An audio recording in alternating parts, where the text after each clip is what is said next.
This is Sid Hagen. You're listening to the Timo and Harley Show, and you better keep listening. I'll come over there and put my boot all up in your ass. Welcome to the Timo and Harley Show.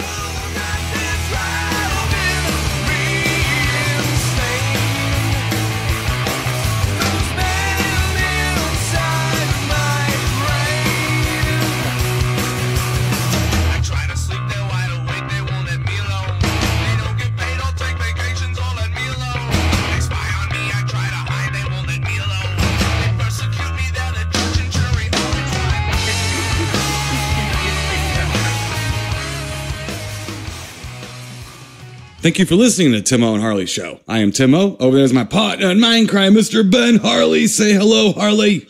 What is happening, people? Ben Herschel Gordon Harley. Who's Herschel Gordon? Herschel Gordon Lewis? No. Oh. You have to lay that one on me, Tim. Did I stump you? You stumped me, finally. My favorite one was still Ben, it's not just hyperbole Harley. No, I know that was still my favorite one. Yeah. That's so cool. How the hell are you doing, Mr. Ben Harley? I'm doing good. It's a Sunday morning, so I basically just punched Ben Harley right in the side of the temple. yeah, with my words. Yeah, your words, right? Wordsmith there. That's right. Speaking of punching into your temple, Mr. Ben Harley, we have our special third wheel in Mindcrime, our pal, Mr. Danny Hicks. Yes. From Evil Dead 2, Darkman, Intruder, Stalking Bigfoot, and Don Foss commercials from Detroit. How you doing, Mr. Danny Hicks? I'm great, guys, and thank you very, very much for having me, even though I'm having some voice problems. But you guys just bear with me, and if worse gets to worse, I'll just do the whole thing in American Sign. Okay? We'll just do like you do in every good low-budget movie. We'll step all over you, Danny. Okay, go ahead. Do that. That's right. Yeah. Please do. So, Mr. Ben Harley, we are back. We spoke last week about Retro Invasion Weekend. We are having here, let me get out my Danny Hicks call. Hold on. Oh, yeah. Yeah. It's kind of not needed. It's overkill because we already have a Danny Hicks in here. We do.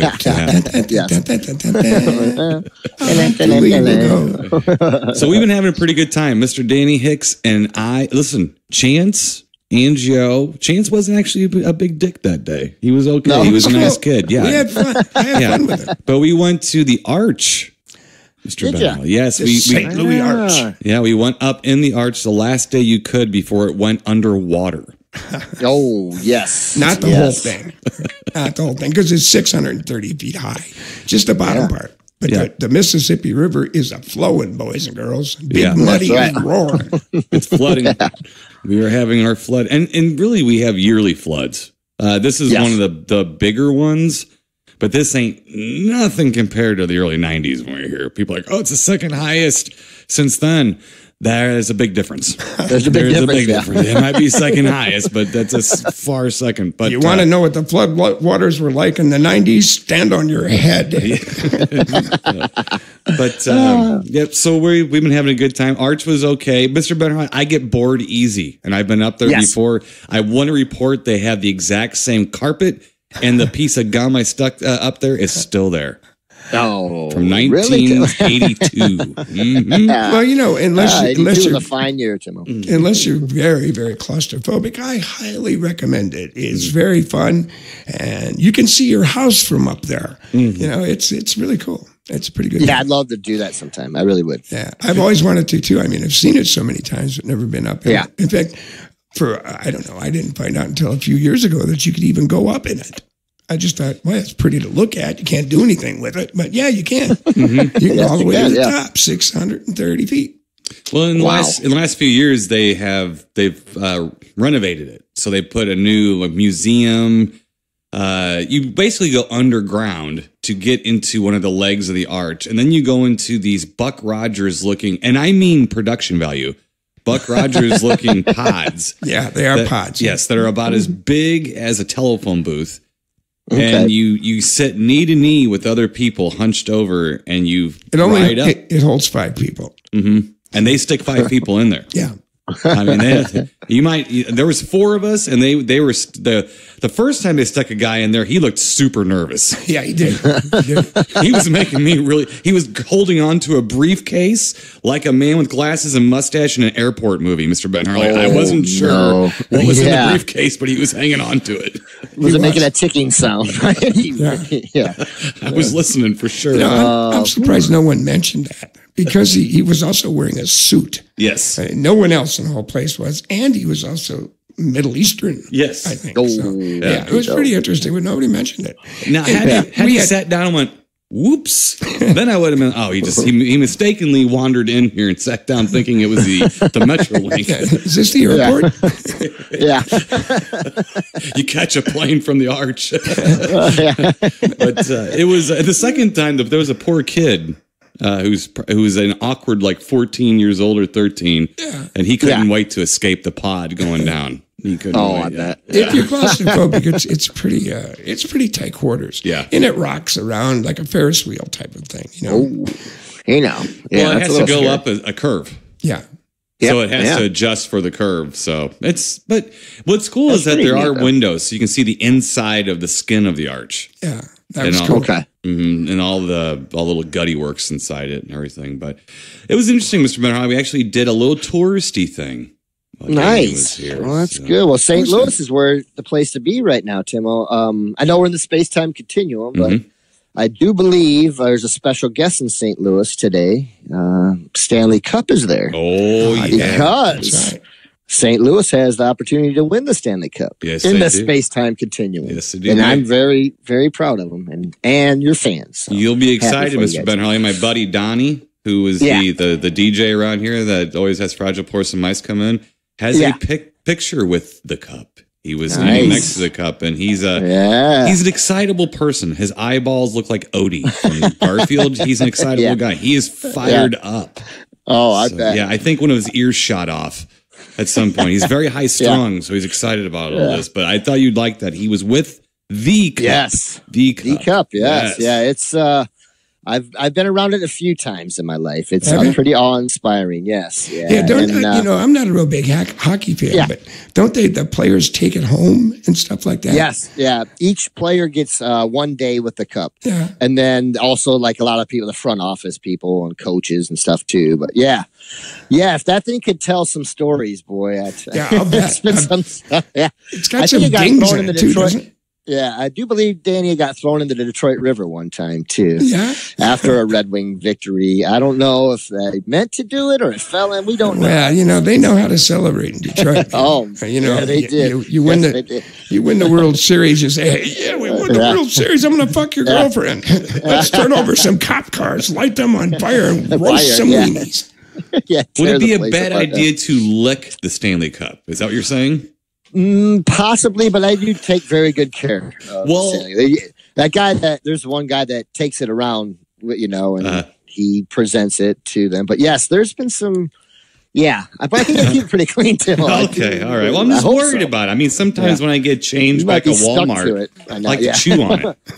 It's a weird fetish I have, but I probably need to keep the Stanley Cup away from me. But let's give it to the Blues, Mr. Ben Harley, because if I it can't hope go so. to the Devils, I it do. should go to the Blues, right? That's right, exactly. And end the years of blues in St. Louis, right? That's true. That's absolutely true. Yes, they Especially need. for hockey. Yeah. They've been so close. They're like the Detroit so far Lions away. of Yes. hockey. They need to But win. they're good though. But they've always been good. You Yeah. know what I mean? But they need that next step. They've been there. Right. Well, I'll just tell all the people of St. Louis, listen to me. We'll get them next year. Yeah. Yeah. Now we had some heartbreak here. My walleye, they lost in game 6. Oh, they did?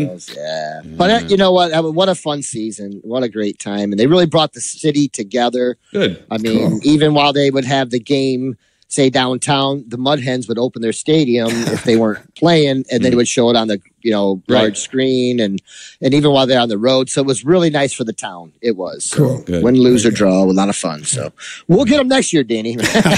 Yeah. Was Jamie Farr present anywhere? No, he didn't make it out there. Jerky. I love watching MASH But just you know to what? hear Jamie Farr talk about Toledo, because he always does, And then, Colonel Potter talks about Illinois. Yeah. Pretty sure he's from around these parts. So. Isn't Jamie good Farr parts. kind of dead? No. No? No, yeah, Okay. he's still kicking. Sorry, He's still Jamie. kicking. Yeah. No, he's out He's there. okay.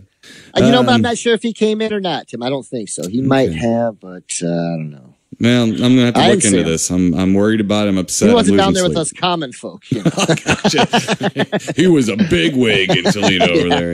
Yeah. He gets the good golf cart at the golf course, right? Exactly. Yeah. Let's see, Mr. Ben Harley, real quick here. Angio and Danny and I watched only a couple movies. We've been actually hanging out outside. Yeah. We're gonna talk about that a little bit too here in a minute. Good.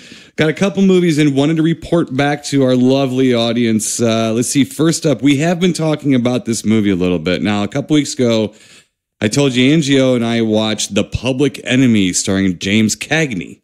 Yeah. You dirty rat. I'm going to give it to you like you'll give it to my brother. See? Yeah. So, but I told you that I was very disappointed. I was disappointed in The Public Enemy. Yeah. So I finally got my Blu-ray, my shiny Blu-ray of White Heat. White Heat. Yes, with Top of the World, man. Right, James Cagney. Top of the world, man. Yeah. A very pretty Virginia Mayo. Oh yeah. And bullet bras everywhere you looked.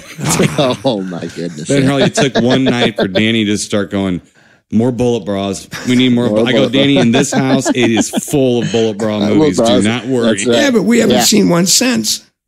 No, but I've been digging out all the black and white tricks. I've been trying, That's true. The ladies are just, they're kind of stacked. Speaking of that, we did enjoy watching White Heat. I will report back and confirm it is far superior than A Public Enemy. What I did not remember, though, I thought that White Heat came out in 39. I was wrong. Wrong. It was 49. 49. So Cagney was a little bit older than I remembered in this film. I think he was around 50.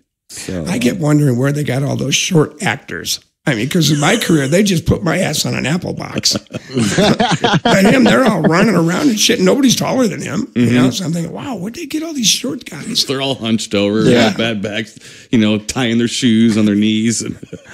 What was the movie, Harley? Was oh God, was it Son of Frankenstein, where Basil Rathbone is in it, and all these people with Karloff, and Karloff was a monster, but they were all taller than Karloff. So the whole movie, Rathbone is bending over, hunched over. It's really obvious. Like if you start looking at it, you start noticing it. You can't help it after that. So, but similar situation. Well, so we're looking for bullet bras, but we found a Mara Corridae. Now you know I like Mara Corridae, right? Yes. So we watched Tarantula. Love Tarantula. Yes, the John Agar vehicle. Yes. The Leo G. Carroll. I need to eat movie. Yeah. Yes. What was funny though is Danny thought I was making a really bad, stupid joke when he's like, "How are they going to kill a tarantula?" I looked at him and said, "Well, Clint Eastwood's going to come in and kill him." And Danny looked at me like, "That wasn't even remotely clever. Like normally you're not clever. That was downright dumb." I kept thinking, what the hell's he talking about? But lo and behold, Clint Eastwood comes flying in, didn't he? I said, "See, sure enough, Clint Eastwood comes in." You couldn't tell it was Clint Eastwood except for his voice. Yeah. I mean, he had that oxygen mask on and stuff. All you could see is a little bit of his eyes. Yeah. But as soon as he talked, you said, "Oh yeah, that's Clint Eastwood." That's Clint Eastwood. Yeah. What a fun little movie, though. It was fun. Yeah. That one just looks good. The effects and everything look really good. Well, I wasn't wild about the tarantula. I mean, I thought it was like it just looks like a big stain on the film. It's like a big black shadow or something. But we are sort of calibrated to movies like The Giant Claw and things like that. Tarantula looks like Jurassic Park compared to all that stuff. So I enjoy it. I think it's fun. It was fun. It was a lot of fun. I love it. And Harley would tell you too, and everyone on the show, this is what we've been doing for years now. I mean, I'm tired of getting depressed watching movies. It's like, you're not going to have a lot of political subtext in Tarantula. You're not going to have a lot of depressing moments. It's not going to be an orphanage burning down or something. It's just going to be a tarantula chasing around a very attractive Mara Corridae. I think the orphanage burning down is kind of funny. And that's just me. We'll watch The Outsiders later and take care of that. So let's see, Mr. Ben Harley. Now, something I want to talk about, and Danny doesn't even know that we're going to talk about this, but I had this wrapped up in my mind, and I couldn't wait. So Danny is going to help us with Bigfoot research. And he doesn't know he's going to do this. No, I didn't. Yes, he has no clue what we're talking about here. So, over the last couple nights, now, I'm going to backtrack just 1 second. On the show, we talk a lot about Bigfoot. We have fun with it. But I get a little cranky about all the, quote, research out there and the evidence that people collect about Bigfoot. I enjoy this stuff, and I really do. But what have I said over and over? Do not trust your ears in the dark, in the woods. No. Don't I say that a lot? Even during the day, do not trust your ears. If you think you hear a Bigfoot, it could be a squirrel mating. You have no idea. Mr. Ben, the first thing that almost attacked Danny was an owl. Yeah. Oh. Well, it didn't attack me, but I thought, what the hell is that? That doesn't sound like any owl I've ever heard before. Right. Yeah. Sounded like a wounded teenager or something. And Danny has California mountains around him with mountain lions and things like that, too. And real owls that go, hoo, hoo, hoo, hoo. Not like this who's going, like Woodsy. We have those radioactive flood owls around Tell here. It's that witch, Timo. It's that wicked witch you got. Witch? Yeah, that's what it is. Absolutely. So we had that. And then Danny was out on the back deck. Not the back deck, the balcony. Balcony, yeah. So tell us that story, Dan. Well, I went out there to have a cigarette, and when I got out, I kind of out of the corner of my eye, I saw something scurry down the rocks, and I thought maybe it looked like a big dog or something. And then it was out of sight, and it started snorting at me. It sounded like a damn bull was going to start attacking. The first thing I did was I looked down to see how high I was off the ground, see if I had to run or not, or climb up onto the roof. And it wouldn't stop doing it. So I opened the door and I screamed, Timmy, come here, look at this, listen to this. He comes out there, he says, oh, it's a deer. It's a deer. You know what? The first 30 years of my life, I lived in the fucking woods. I never heard a deer make that noise. Never. Nice, yeah. And I don't think he believed me. And then my mom and dad came over. Oh, it's a deer. My mom looks at him. My mom, who doesn't, I don't think she's went outside except to get into a car since the 70s. She's telling, Danny's explaining this awful story to my mom, and she just looks at him real nonchalant and says, oh, it's a deer. Yeah. It's a deer. You guys, you just have weird creatures in Illinois. Yeah. Well, my point always is that these people live in their suburban neighborhoods. They put on backpacks and night vision goggles, and they go trampsing through the woods. And first of all, they're not going to hear much of anything if you're walking through the woods, because every animal within 3 miles knows that you're walking on 2 feet through the woods. The second thing is the noises you hear when you actually have an abode.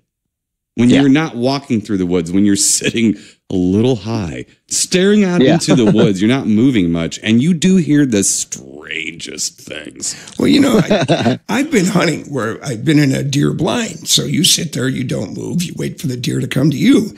And I've heard them, I swear to the first time that happened, I was sitting in the blind, and it sounded like a couple drunk teenagers walking through a garbage or, you know, like a junkyard or something. Yeah. They made so much noise.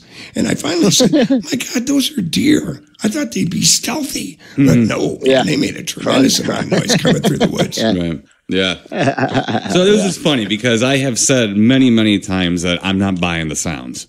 I'm not buying. If somebody has a story where they were walking through the woods and something walked out in front of them, 6 feet in front of them, and stood there and breathed its bad breath on them, I'm listening to you.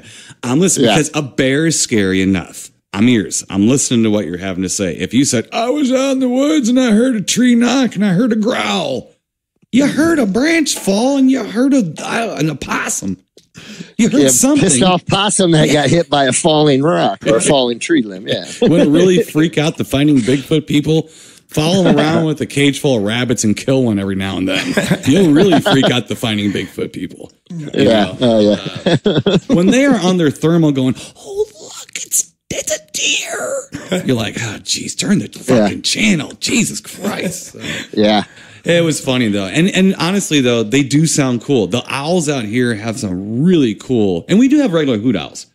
I haven't heard one of those. No, I haven't heard one since you've been here either. But they're not very.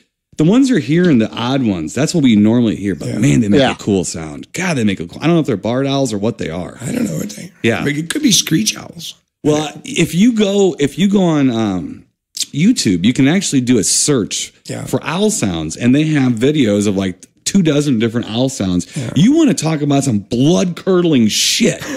I mean, it's like holy fuck. I mean, they're the worst, most blood curdling screams and screeches and noises. And if I was on my deck and I heard a few of those sounds I heard, I would think we had a Sasquatch in our woods.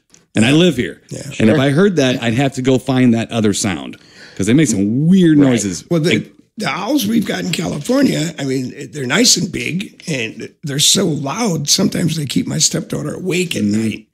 But they just make the nice, pretty hoo-hoo noises. Right, you know? right. They don't scare you half the time. And we do. I swear we have some, but I don't hear them as much as the weird ones that you're hearing. Yeah. We have not heard a lot of coyotes. No, I haven't heard one at all. Yeah, so that's been. I haven't heard as many this year as it did last year. Was like, wow, there must have been. They might have thinned them out. Yeah, a lot of people they shoot them around here, so they might have thinned them out a bit. Haven't heard any turkeys. Sure. I mean, turkeys. But my dad was telling me they were shooting a couple turkeys out here last few days. Okay. Yeah. So well, the last time I was here, we saw a whole bunch of them walk across the street in front of the house. Yep. Earlier in the year, before they were shot. So before they celebrated Thanksgiving. I haven't seen any roosting either because that's what really freaks out people when they fly. Oh, you know what? I got to tell you guys this. Back to tarantula. I live in Lake Elsinore, California, which is, according to the things I've read, the tarantula capital of the world. That's right. I can't find any. I've searched all over. I'm climbing over rocks in the desert. I can't find one. But yesterday, and Tim, I didn't tell you this. Yesterday, I read this little blurb from like the neighborhood newspaper. We're being invaded by scorpions. Oh, boy. All kinds of people are seeing these scorpions like march up their driveways towards their houses. Oh, no. And they're all freaking out. Danny goes home. There's a bunch of long-haired guys in his driveway going, "Here I am! Rock you like a not those scorpions!" I didn't know they meant the German kind. We've had fun, though, Mr. Ben Hurley. It's been Wildlife Central, and we've been sticking close to home.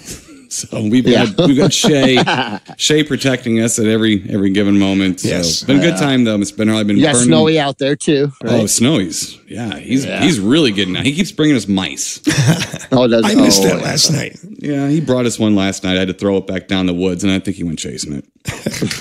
So, come on, man! And these are big mice too. Angie said he was throwing it up against the side of the house. Kind of like maybe to stun it or something. I don't know. Or maybe Snowy has been watching your wrestling. Maybe. Yeah, maybe. My cat. I knew you. Yeah, it's tough. My cat sharpens his claws and the tires are a van. Okay. It was using the house to beat the shit out of the mouse. That's the way it saw it. And that's the way my cat is. It has a chunk out of its face right now. It doesn't care. Yeah. It's getting into all kinds of fights out here. Does not care. Yes, right. But we have had fun, and Hicks season is still among us. I think we got a few more days. And Danny's going to go back to get stung by scorpions. Yep. Mr. Ben Harley, what have you been up to? You said you got you went and saw a movie, right? Yes, I went and saw a little movie. Yes, actually, I had to take a couple days to myself a little after our wrestling match and our weekend in Cleveland. What a lazy and hunk of junk you are. Yeah. Oh, man. I think I stripped 2 gears, maybe. Got a little hitch in your giddy up, do you, boy? Yeah, pretty much. Yeah. Well, I did go see a little movie that just came out about my favorite actor. Mm-hmm. Stars in this. It's a movie called Godzilla. Nice. King of the Monsters. I don't know if you've heard of it. I heard of it. You heard of this Godzilla character? I've heard of this Godzilla character. You heard of him? Yep. Hey, I went to the theater and saw him the first time around. So it was really cool. I've always been a bit of a Godzilla fan. How was that, Danny, too? I've never to speak to anyone that's seen it in the theater. When I was 6, let me know. Lay it on me, buddy. When I was 6 or 7 years old, that was the coolest thing in the world. I mean, Godzilla. Oh my God. Yeah. Yeah. And then they started getting cheesier and cheesier and cheesier, and got to the point that they were so ridiculous. I couldn't even really watch them. I just thought, God, this is awful. Mothra and stuff. It looked like a big bed sheet that somebody had shit on. And then they didn't wash it thoroughly or something. And then they put eyes on an antenna and threw it up in the air. So he's flirting with you. He hates Mothra. Harley hates Mothra. Really? He hates Mothra. Yeah. But it got so stupid. Not a fan. So, but the original ones were just wonderful. They were great. Well, the first one is it's very dark and depressing. And it's funny lately. I have some people, on there to be like, well, it's got to be the Japanese version. No, I actually kind of prefer the Raymond Burr version. Yeah. No, I can't really. It's not quite the same. No. It's not. Yeah, but it's different. Yeah. it's not as depressing either. No, it's not. It's a little easier scarier. to swallow. Too. Yeah. It's very depressing. It's like watching a Hiroshima movie. It really is. Yeah. Because everything, there's just destruction and bodies and people like bandaged everywhere. You know what I mean? It does. It's just like it's a wartime film almost. It was pretty much just a giant protest against atomic energy. Right. I mean, don't fuck with this stuff, guys. Look what you're doing. Right. So, but when you're 10 years old, what year did the original Godzilla come out? It was 54, 53. I think 54. Yeah. Yeah, 54. Yeah, so I I probably saw it in the theaters when I was 6 or 7 years old. And I didn't care about the political aspect. I just thought, wow, that's a cool monster. Monster, yeah. And it had to be pretty awe-inspiring at the time. It was So how was the movie? This one's actually pretty good, you guys. I think the last one they did was a good film. It just had a lot of human drama, which I didn't like it the first time I saw it. When I went back, it's your typical Godzilla film. It really is. This one is a little bit more wall-to-wall monsters. It's it's a little bit the movie Destroy All Monsters, and then there was also Ghidra, the three-headed monster. Right. They did. That's similar to both of those films, kind of. But man, it's good. I really don't care too much about the human drama stuff, but in this one, it's pretty good. It's a decent story, and I want to, but they're not going to do it. I'm not going to see it like the original Godzilla. The Gone with the Wind of Godzilla films. It'll probably be made after I'm gone with the wind. So I'm not holding out any more hope, but as far as Godzilla films goes, this is really good. It's I've heard if you like monster fights, you're going to like this one. Yes. Okay. Yeah. And it's not just all that either, which is cool. I mean, there's a lot of monsters, but it's not all just them fighting. The storyline is pretty good, though. I actually did enjoy the story. I thought it's okay. Now, is it breaking any ground? No. Is it based on a lot of older films? Yes, but it's just good. It's good. And I think for younger kids or the younger generation, it's great for them. I mean, I could imagine being a young kid and seeing this, how much it would have affected me, I guess, probably. Now, how good are the effects? I mean, is it like the old Mothra, or is it cool? No, they're really good. Now, they're not, I don't want to say they're groundbreaking, because anymore, to me, all of it's just the same a lot of times. But it is I think it's well done. There are some scenes when they are acting out stuff, and you got two gigantic monsters stomping around you. Now, that stuff for me is a little hard to swallow. But it's, these action films anymore, it's just a lot of it's hard to swallow. Right. You like, oh, God, how much can one person go through? Right. But this isn't too bad. It doesn't really beat you over the head too much. And it's just fun. It's a lot of fun. It made me sit up on my seat a couple times and go, okay, here we go, and I'm a big fan of Ghidra. And for me, the fact that they actually had the balls to put him on screen, for me was good enough. I'm proud of that fact that, wow, that's something that I've enjoyed as much over the years was taken as serious and put on screen as a more serious tone, Now, as a kid, Godzilla was as serious as a heart attack to me. Oh, yeah. Well, the first one was. I remember it being very, very scary. I mean, it was like, I think I probably saw it with at a double feature with a Frankenstein movie, one of the original ones, and that was scary too. Yeah. I know everybody is going to hate me for this, but I loved the Matthew Broderick one. I thought it was really a cool, fun movie. But that's the last Godzilla movie I've seen, so... Yeah. Excuse me. And Tim, you have to refresh my memory. We met somebody that was involved with Godzilla. We met Ben Funera. There was the guy who played Ultraman. Was it Ultraman or Godzilla? Yeah, well, they were standing next to each other. There. Yeah, they were both there. There was it was a fandom fest, I do believe, and they had Ultraman and two Godzillas. I think they were standing next to him. But I talked to the Ultraman guy. He was right next to us. Yeah. And then Godzilla was the guy next to him. Okay. And what did the Godzilla guy do? Was he one of the guys in the rubber Godzilla, suit? didn't he? Yeah, he was one of the guys in the suit. Yeah. Okay. These guys are worshipped in Japan. Yes. Ben, were you there? I can't remember. No, you weren't there. No, I saw pictures and it made me weep just a little on the inside. Well, we should have captured this guy and brought him home to you. Yeah, that would have been great. Yeah. You're going to Toledo. Thank you. Yeah. Thank you. Oh, Thank you. Toledo. Oh, no. Yeah, he didn't speak much English. No. But it was cool. It was and he was like 109 years old, I think. Yeah. He's a guy. Yeah. So and I can't tell you what, I give those guys so much credit.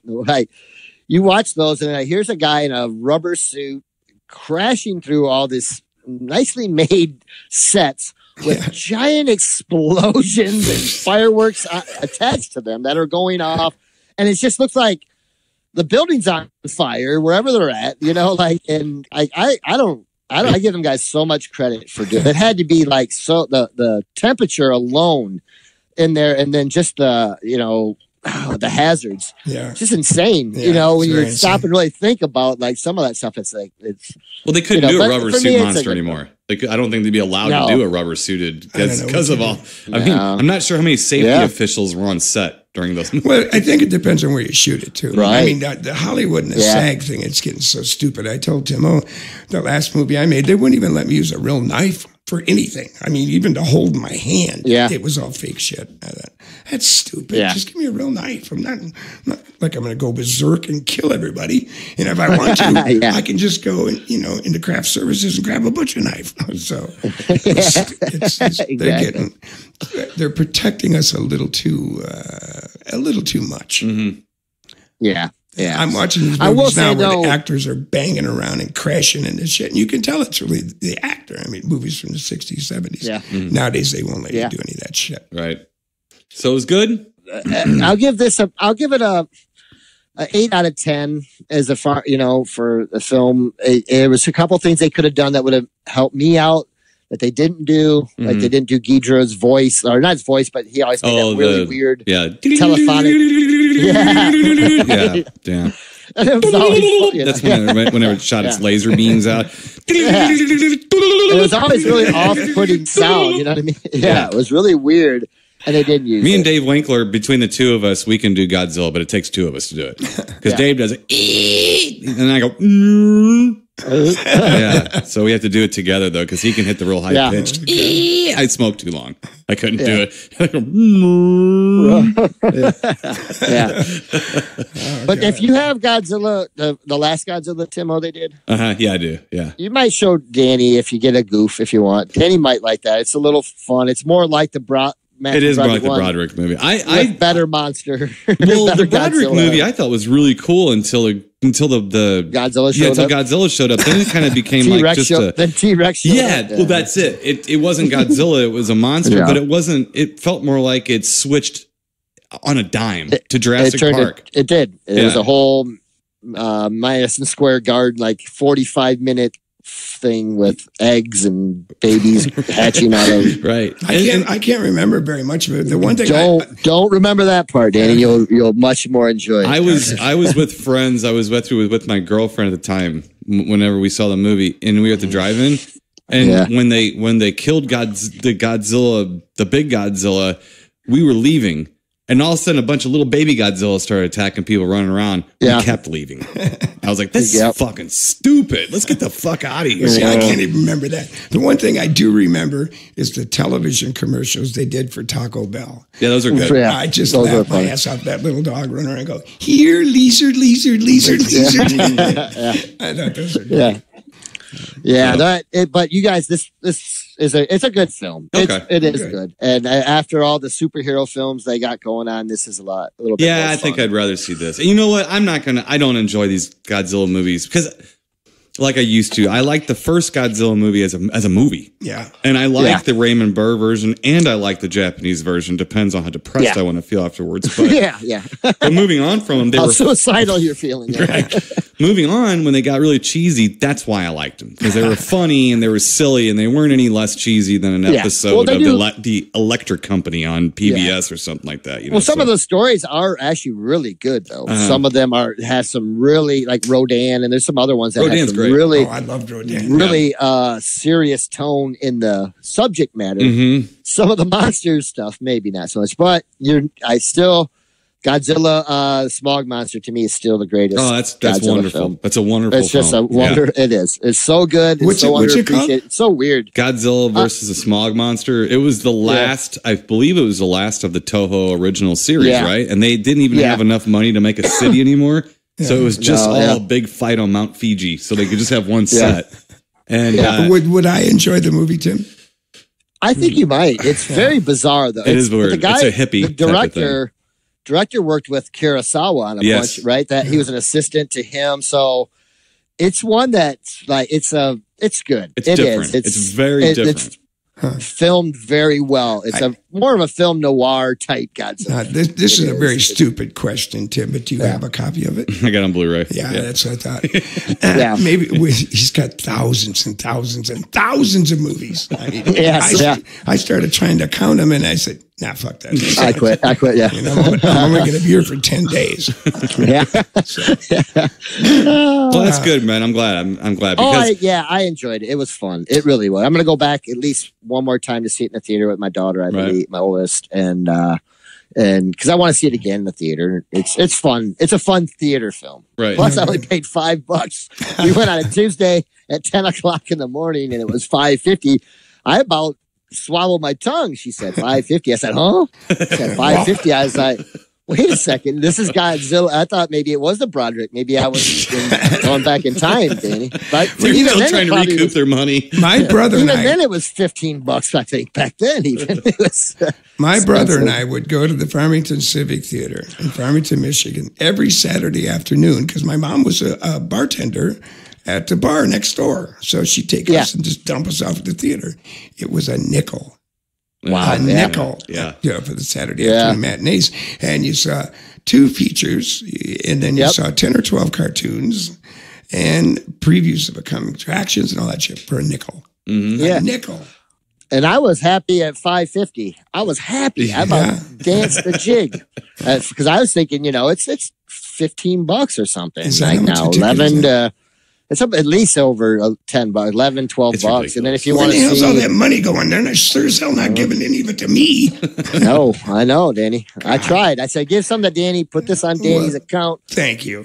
I think I got that from Universal. I think it was a nickel, and I think it was tagged from you. By the time it got there, it was a nickel, Well, it's funny. Our podcast is littered with the movies that Danny saw for a nickel. Yeah. Yeah. True. Yes. And I think he hates it for us sometimes. I really do. Probably. I think he does. Probably. So. Well, that's what we did every weekend for probably, I don't know. Well, it was an experience. It was an experience back then. And I'll never forget some of these films, where I saw them, who I was with. Now I might see one a year that comes out that I want to see in the theater. The rest of them, I can wait. Right. And it sucks in a way because I enjoyed the theater experience. Okay. I don't necessarily like being crunched in there with a bunch of people being idiots like myself, but but it's also fun, to sit and just enjoy the whole experience, the sound, the feel of it, and the popcorn and all of it. I can remember the way it smells. I mean, Mm-hmm. it was a big theater. I mean, it was a full-size screen. It had a balcony that usually they closed because... you'd throw shit right off there, including other kids. People. And the matinees, they wouldn't open it, but we'd sneak up there anyway. And sit right underneath the projection booth and watch the movies. It was fun. It's awesome. Let's get to our Godzilla. Let's get to our official. Wait a minute. I forgot one thing. Ben Harley, is there some kind of wrestling news that you need to give to everyone before we get to our official film? Well, let's get on it real quick. Yeah, we are still tag team champions. That's deservedly so. Deservedly so. Yes. Congratulations! All 4 of you guys are the tag team champions, right? Yes. That's interesting. Okay. Well, 2 of them. Now, do you get something like the Stanley? Do you get a Stanley Cup to drag around or anything? Or we got 2 big belts that we carry around, Danny. 2 championship belts that we we used to whack people over the heads with. Now, how big is the buckle? How big is the buckle on the belts? Is it one of those great big giant things? Yeah, it's huge. Yeah, Cool, man. Yeah, they're a lot of fun. Yeah, so we have to carry those around. We've defended them 4 times now, I believe. So, by hook or by crook, we've been able to retain them. But yeah, this last show, you guys, it was fun to the point where I got caught watching because I was enjoying it so much. I thought, oh shit, I'm involved in this. I gotta get back and start doing stuff. But great fan support. It felt different. And even before we went out, the guys, the guys I managed, even they were a little nervous too. And it just felt different. There was something just a little, I don't know, something in the air. Right. Danny, maybe Tim, I know you know. That's a vibe. Just a little something. Sure. And it just carried through the match and even after. And hell, we got stopped. We ran out the front door after we won. We don't follow the rules. Save yourself. We just go. Yeah. See you later, suckers. And we split, So as they say, do unto others and split. Right. So then we left. And then we even got guy drove by in his car, jumped out of his car. I didn't know if he wanted to wrestle or not. He wouldn't have fared too well either way. But he was so excited. The guy he owned a jiu-jitsu school, and he had us cut a promo for his jiu-jitsu school right there in the parking lot. That's cool. Oh, he's gonna have a bunch of people dressed like clowns coming up trying to do kung fu with them next. Oh yeah. So, and there was a gentleman wearing a fez and some glasses out there too. Well, you had a cosplayer. Yeah, I have somebody doing a potentate cosplay. Ben Harley, you have arrived. Yes, you have arrived. I have arrived. Yes, yes. It was good, and we even had a couple plants that we put out. Not literal plants. No, I know what you mean. Yeah. So not like a petunia, a person. No ficus trees or anything, but But yes, it was good, you guys. I enjoyed it. It was something. I thought of you guys because even Danny, you guys all wish me luck. Oh yeah. Before I went, and because I was nervous. Getting there, it's a lot to think about. You have to do it. Oh yeah. And when I was a stage actor and I was opening a new show, day of the play, from the moment I got up until the moment I went on stage, I had to pee.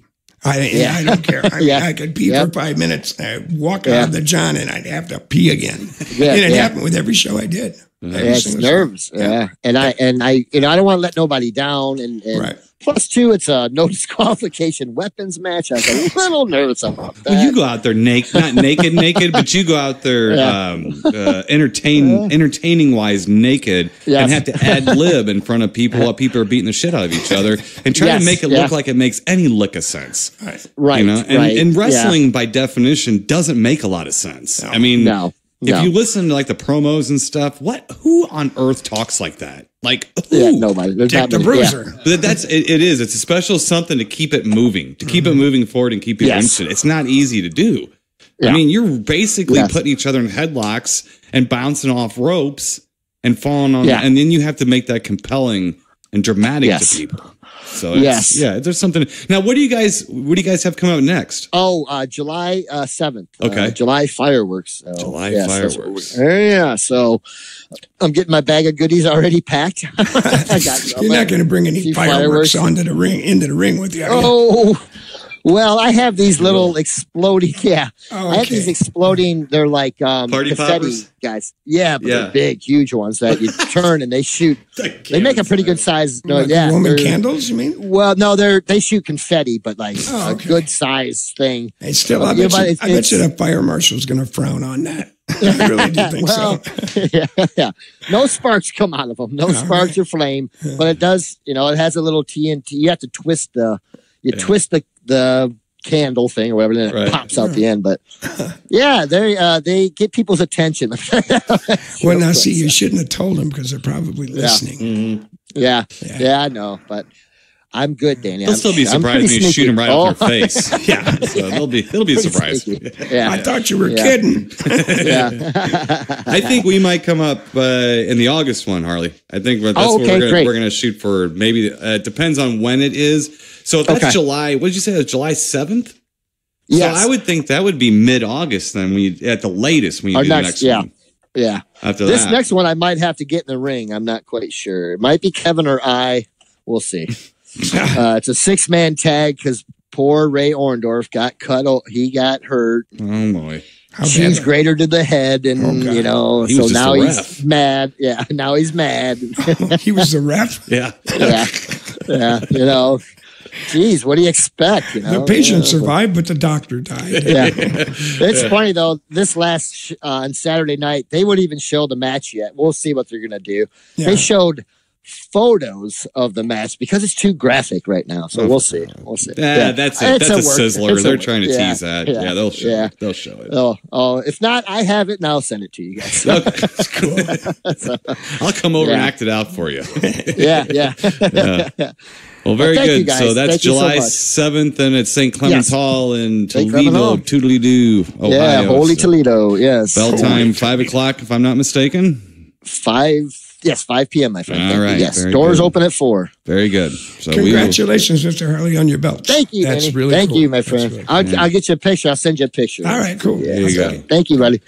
Well, let's get to our official film, Mr. Ben Harley. As I said, from 1951, we picked out one that I know that Danny Hicks will like. Yeah. And it's such a very good year. Yes. I mean, a lot of good things were created that year. Was Danny Hicks created that year? I was created that year. Yes. Yeah, fine year. July 19th, 1951. There you go. Nice. I did not see this when it originally came out, but I saw it not too long afterwards, I'll bet. I was probably, the first time I saw this movie, I was probably 6, 7, maybe.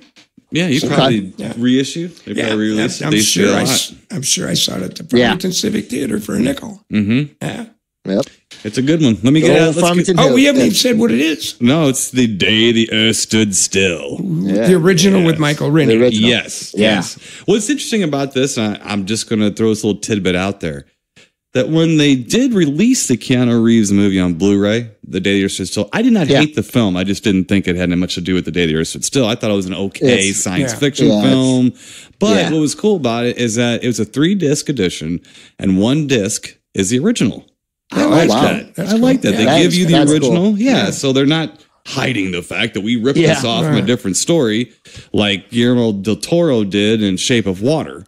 When he ripped it off everything that I've ever seen, including Amphibian Man. Oh, it's just awful. What was the one? Let's not talk about fish sex. I just don't. The movies with fish sex have got to go. They got to go. I'm done with the fish. I'm a libertine guy, Mr. Ben Harley.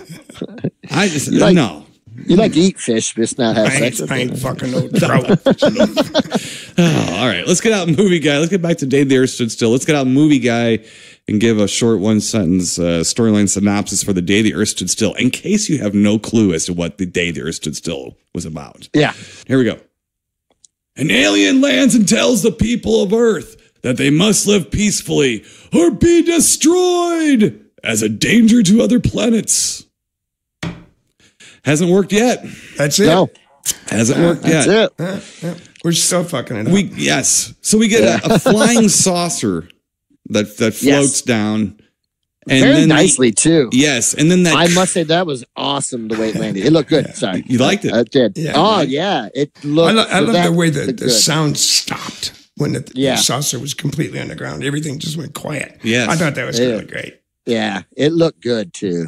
So then this alien creature that has traveled for millions of miles emerges from the 250 million. Yes, and he emerges from the flying saucer wearing a Saturday morning cartoon outfit and Brill cream combed through his hair. You don't know about that Brill cream until he takes his helmet off. Well, he knows how to tie. You got to admit that's a cool helmet. That was all right. It was all right. It's just that we're talking 1951. That was fine. I'm making fun of it. So he comes out, and then of course, since we're people, we have to shoot him. Yeah. He can't stay. We want his car. We don't want him. He busted a move. He did. He did. That was a pretty scary looking apparatus. Yeah. at first. They're lucky. So, He's lucky they just shot him with a 45 caliber handgun, not one of those fucking tanks that was sitting there. Right. I mean, in fairness, when he does pull that thing out, I think I did make the comment. He could have been a bit more cautious when the military's pointing guns at him. I'm pulling this out. Yeah. Especially because he knows how violent we are. Right, You know? exactly. He knows we're fucking everything up. So. Yeah. Matter of fact, Mr. Ben Harley, I think I might put that little scene up on YouTube and see if people get real upset about it and start trying to pass more laws. We need to quit shooting the aliens. They didn't do anything. Jesus. We're animals. So anyway, moving forward. So, build the fence. Right. So Michael Rennie comes out. Of course, we shoot him real quick just to make sure he knows that we're a bunch of dicks. And then he escapes and he starts flirting. He goes to like wait. Oh, go ahead, man. Gort. No. Go ahead. Oh, yeah. Go ahead. Yeah. Gort comes out. Gort comes out, and he opens his little visor and his big giant head and starts shooting the laser rays out and destroying nothing but the weapons. Yes. Which I thought was really cool, because later on in the movie he destroys everything. I mean, the weapons and the people holding them, which I thought was cool. And I will say too, same thing with that. When he did that, that effect was really good too. Yeah. And then, it looked really awesome. Yeah, it was very clean. I thought it was good. I love the sound too. I love the sound it made. So that's neat theremin going through the whole. There's two theremins. Yeah. Doubled up, actually multi-tracked in that film, which is kind of cool. Okay. So Gort, played by the Chinese theater doorman Locke. Don't call me Eid Martin. So apparently, if you watch the film as it goes on too, he was not the strongest man, although he was a very large man. So if you notice the giant ropes holding up Patricia Neal when he's carrying her around, that's because he couldn't handle her. Oh, really? Yeah. Wow. So, but I imagine that suit was awful damn heavy. I have to say, that suit didn't look very comfortable at all. Kind of Godzilla-like, right? But you know what? It looked real. Even when he was walking up the ramp and the legs were bending and it was folding on the back. You know, especially as a kid, I could believe that it was just so powerful that he would bend that metal, you know? Right. Yeah, that's a good idea. So cool. Michael Rennie gets basically accompanied to a... Yeah, he gets taken to Walter Reed Hospital after we shoot him. Right. And then he escapes awful easy. He puts some cream on it, and that's it. Yeah. He did, too. Yeah. He put some salve on it, and it filled right up. He oiled up with Brill cream and slipped through the bars. And being Michael Rennie, he probably could slip through the bars if he did that. Oh, yeah. Not exactly a fat fella. No. I think he ate mostly vegetables. I'm pretty sure. And I thought he was good at this. He is good. He was just very, I don't know. I don't want to say robotic, but kind of, he's like a that. British, but good. British theater actor. Mm-hmm. So that's where it came from.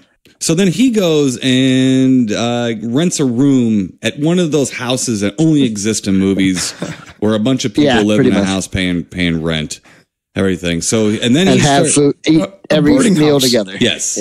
Well, they call them boarding houses, but I've never seen one, so I don't believe in them. But that's a pretty good scene, though, when he shows up at the boarding house because they're watching the newscast about the spaceman. Yeah, they're all talking and about it. And then they turn around, there he is, and you can't see but a silhouette.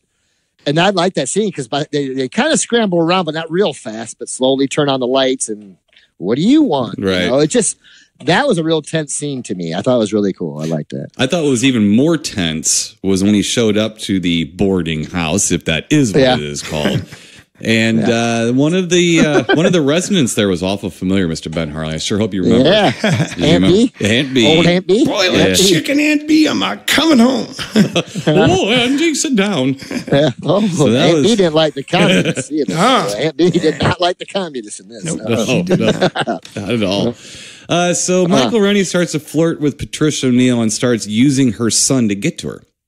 Well, that's the way I saw it. That's not the way it was really written.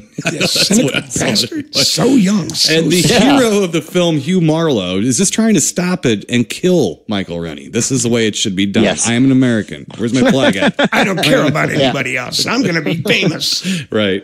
So we get a little bit of a love triangle because it's 1951. We have to have some kind of romance, even if it is a nuisance. Yeah. So we got that going on, and then so Michael Rennie spends a lot of time with the little boy, the son. Yeah. Yeah. And some time with Patricia Neal, but usually Hugh Marlowe's running around trying to be a dick, trying to screw everything up.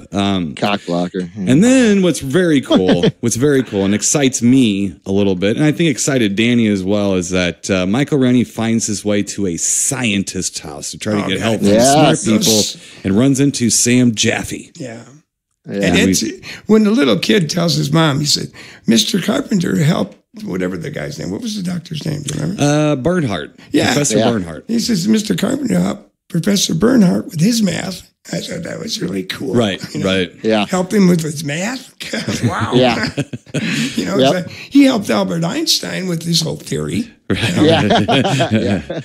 That's awesome. Right. So then, so he does get some help. It's a good scene when he's convincing. The scenes where Michael Rennie is convincing Sam Jaffe who he is and what's going on. Those are good because Sam Jaffe is just they knew how to cast him. Yeah. Either that, and I don't think you accepted roles much back then. I think he went to work, to the studio, but they really cast him very well in a lot of films, and this is no exception at all. So this leads to the climax of the film where he's basically Michael Rennie is trying to tell everyone why he's there, but for a while he wants to go around and he wants to learn our ways. He wants to observe our ways, and I knew immediately that Wonder Woman ripped this plot off. I knew him, and they did, because there is a two-part episode of Wonder Woman where the alien comes down, and he has to make sure that people will be okay. And he has to convince the other aliens not to destroy our planet. And Mr. Ben Harley, I went further back and said, I think this was in the Bible. I'm pretty sure this was Noah's Ark story. Pretty damn sure. Without any survivors. Right? Yeah. So, so it does lead back to Gort. And so Michael Rennie needs Gort's help. Yeah. He needs Gort's help. Had enough. Yes. And so basically we end up where Michael Rennie tells Patricia Neal the magic abracadabra words. Which is, I got to tell you, even Bruce Campbell would fuck that up. Oh, wait a minute, he did. So the same silly words that are uttered in Army of Darkness, and I believe they were uttered in other films as well. The Klaatu Baraktu Nada or whatever it is. I don't even know it. But it is uttered. And it is fun because when you're watching Army of Darkness, you're like, is that the exact same thing they said in Day the Earth Stood Still? Which makes it funnier. Yeah. Which makes it funnier. And Campbell can't do it. Yeah, right. Or Klaatu, Brill Cream. That's a bit of a fumbling around the story. I think most people, they've had time to see this. So if you wanted to, you probably have. Like 67 years. Right. Now, Danny, we did do this for your sake so that you didn't have to watch a giant tarantula superimpose, even though we did have fun watching that. So what did you think going back to the Day the Earth Stood Still? Or an ice cream bunny. This has been, Ben, I swear to God, I know where you live. I know where you live, man. You know and how it to get to doesn't matter. Toledo. I'll kill everyone in Toledo to get to you. Somebody will know where you live. Now, this has been one of my favorite films forever. I mean, as long as since I first saw it, probably 1956, 57. It's been one of my favorite films, and it still is. And a lot of movies, they don't stand the test of time. This one does. This is just a great movie. It's a timeless story. I mean, it really is. I mean, look, by nature, we're violent creatures. So it's reminding us to pay attention to try to adjust that nature. That in 1951, that was very important because we were launching rockets up into space and we did have atomic energy. We were blowing shit up big time. So it was perfect time for the movie.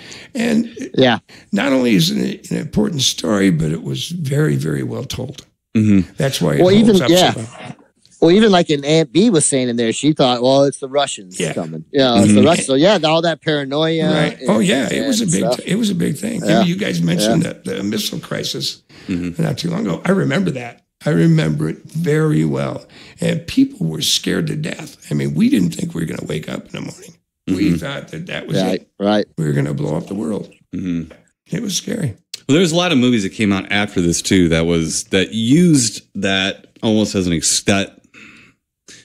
use the world situation almost as an excuse. Yeah. And this movie feels more Yeah. like it's poignant. It was really out there trying to say something and trying to help. And then it throws Gordon, which keeps kids happy, like me and you, Mr. Ben Harley. Well, yeah, Exactly. that's another thing about this movie. It's so great. You can watch it without thinking of any of the political implications whatsoever. It's just a very good movie. And that's it. Right. So, Yeah, and I think that Gort that made it very menacing. And what was Gort- kind of cool too was when they would everything shut down and while he was out observing, Right. and they're trying to crack into the into Gort and into the UFO and everything, and it's like they couldn't, and that was cool because that was you're waiting for it, I thought I These saw times, this yeah. thing open 15 minutes ago. Yeah. I can't find a crack anywhere. Right. But I thought that was really good. When I was a kid, I used to get this and War of the Worlds kind of mixed up a little Yeah. when I was younger until I got older, started watching them more, because I don't know. I just, for some reason, they always seemed like the same film to me when I was a kid. And then, but as I got older and dissected them more, then they still to me are sort of similar, but not, this one's more thought provoking than the War of the Worlds, I guess, and not as much destruction either. But I like the story in this is really good. It was really cool after he did his little demonstration by turning everything off. I love Sam Jappy sitting there with his pipe and talking to his secretary. And he says, "Were you scared?" And she goes, "Oh, I was terrified." He goes, "Good." Good, yeah. So cool. Right. Well, I think what works about this movie on people too, and I don't know if this got by you or not, but it was when Michael Rennie was making his speech. So we're jumping ahead to the end a little bit when he's telling him exactly why he's there and exactly what's going to happen if humanity doesn't do what he tells them to do. He wasn't blaming one country. They had all the nations. They had Indian people standing there. They had Americans. They had, you can tell there was Russians. There was everybody standing there. And I think what doesn't work about a lot of these movies is that it's blaming. They have a point of view. Yes, and it's blaming a country, right, through the prism of their own point of view. This was not saying USA bad, everybody else, no. Yeah. It was saying this is everybody. Everybody's pitching into this shithole. And that's true. And it's almost arrogant for us to think that we are the big bully running. We all pitch into this shithole. Sure. Well, I think that's the point he was making was really good because we don't care about your petty squabbles. We can care less. Exactly. Fuck with us, you're toast. You're a we've been doing it for so long, the squabbles for so long. Right. That they outgrew it. As a species or whatever's kind of, but I thought this was really good. Yeah. It's like Reagan said that one time that every UFO researcher clings on to that thing where he was talking at the UFO at the UN. And he said, I can only imagine if we had a threat from outside the planet, how we would come together and people say, see, he knows about the aliens. I'm like, V was on TV. Was on TV. He was watching an alien show on TV. I was like, the aliens. And that's why he said it. But it is a poignant statement. He's right. Yeah. And I think that's what this movie also was trying to show. It's like, if somebody came to fight us all, we would all probably say, well, slow down. But what would we do? We would destroy the alien. We would destroy the aliens if we could. And then we said, okay, now what were you arguing about? And then you get right who's next? Except for one thing. The guy shut the planet off for a half an hour. Right. How are you going to fight that? Well, that's true. But if we did beat them, we'd still go back and start. If we actually beat him, we'd go back and argue about it a little while. It's like when something awful happens in a country, we all come together for about a month. And then something happens and I hate you again. It's ridiculous. It's silliness. But as soon as the media gets tired of, they'll find something else. But this movie encapsulates a lot of that without pointing a finger. Yeah. And it makes you look at yourself. One thing that it does is so amazing is it offers hope. Yes. And a lot of movies don't do that. They offer fear. This one offers hope. Right. Hey, don't fuck up anymore and everything will be fine. So you kind of got to believe, well, all right, we won't fuck up anymore. Right. It really does offer hope. And it's still got a fun robot monster in it. Oh, God. Oh, yeah. What a cool monster. Yeah. I'd like my very own Gort Tim, go out and give me one. Now, I did say, and Mr. Ben Harley, you can tell me if I'm right or not, but while we were watching it, I believe I looked over, it was either at Danny or Angie, and said, I know Ben's going to say the movie needed more Gort. It needed more Needed Gort. more Gort, yes. Or more Mr. Harley. Do you remember yeah. Mr. Harley? He was good in it. I liked him. Too. First, I thought of you the second he opened his mouth, because I forgot his name was Harley. Yeah, and it's funny, they mentioned it like 10 times. Yeah. Hello, Mr. Harley. Yeah. Well, Mr. Harley. And even Clad 2 said it a bunch of times. But did. I did actually like those two at the beginning when they were talking in the hospital. Yeah, I thought that was good because he was telling him, he's like, it's going to be a little awkward if we try to do that, and just how he was trying to explain. Well, Clad 2 knew, but still, Right. But I thought those were some really good scenes with that guy too. So yeah, it's good stuff. It's a very good. It had to be. His name was Harley for. Yeah.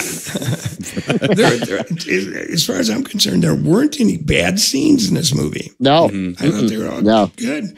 I mean, the worst was still very good. So yeah. Well, and it was directed by one of my favorite directors, Robert Wise. Who did The Haunting. Now, I'm looking here. He also did Andromeda Strain, Sound of Music, West Side Story. And he is a Val Lewton protege. And I am a giant Val Lewton fan. Robert Wise, did he do The Body Snatcher? I'm pretty sure that he directed The Body Snatcher, which is... cheating. He's got a damn No, I did. I'm making sure I'm not wrong.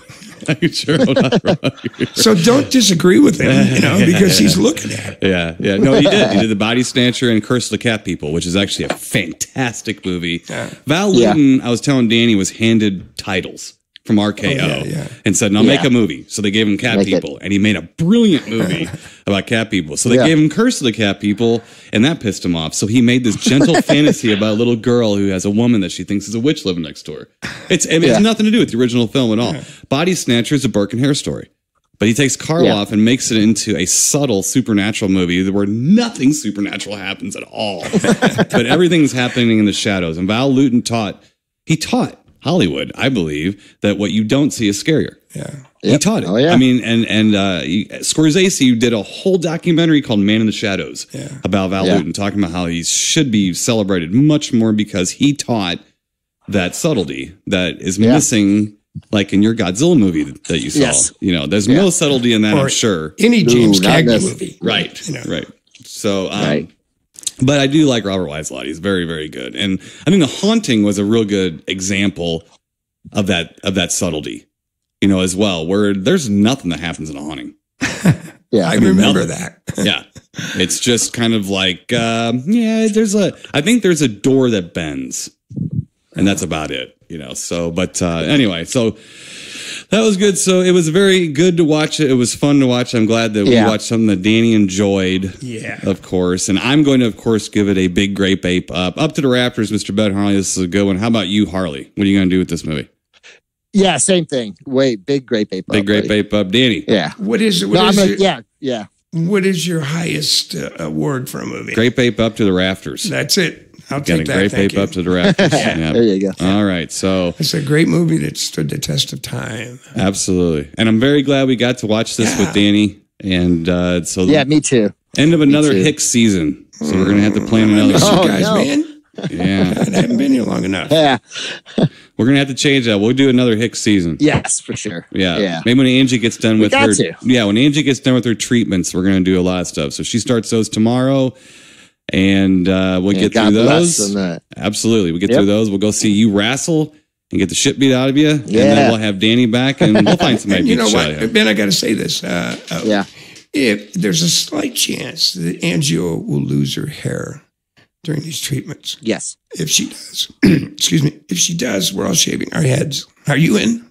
I'm in. I'll do it. Oh, yeah. All right, great. Right. I'm in. And all you listeners out there, if you want to support Angie and she does lose her hair, shave your head as a matter of support and send us. I'm in. Send us a picture of it if you do it. Okay? Absolutely. Yeah, I will. I'm in. Absolutely. It's that way Angie can sit and look and snicker. Yep. At everybody. God, these people are ugly. All right. Well, you don't see my shape of my head. So, of course, we all wish her the best, and we wish Mr. Danny Hicks the best until he can get back into town. Do. And thank you, guys. It's been an honor and a privilege working with you guys, and I love doing thank you. Thank you, Danny. It's great. It's a pleasure and honor to have you with us. I love you, Ben. Love you. Absolutely. Love you too, buddy. All right. So we will see each other here soon for the next Hicks season. So safe travels, Danny. And until next time, stay spooky, and we'll talk to everybody then. Bye for now, folks. Keep it creepy, people. You've been listening to the Timo and Harley Show, brought to you by ScreenPrintingFactory.com, your affordable one-stop solution to all your screen printing needs.